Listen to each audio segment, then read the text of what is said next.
Bueno, lo primero, dar las gracias tanto a Estrella Galicia como a los jugadores, como al cuerpo técnico que me ayudan día a día.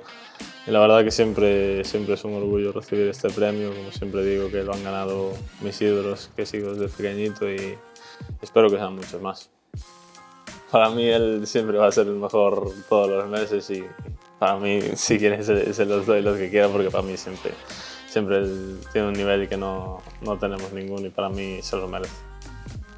Sí, sinceramente pensé que iban a ir más despacio, pero bueno, bienvenido sea. La verdad yo tenía mucha confianza en esta temporada, pero sí que pensaba ir más poco a poco y al final acabar entrando ahí, pero bueno, para mí esto es un sueño y que no pare.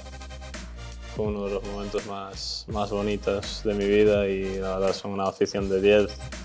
Y también uno se emociona, ¿no? Porque hace poco estabas ahí del otro lado y sientes el apoyo de esa gente tan maravillosa que tenemos y seguro que todos juntos vamos a cumplir los objetivos.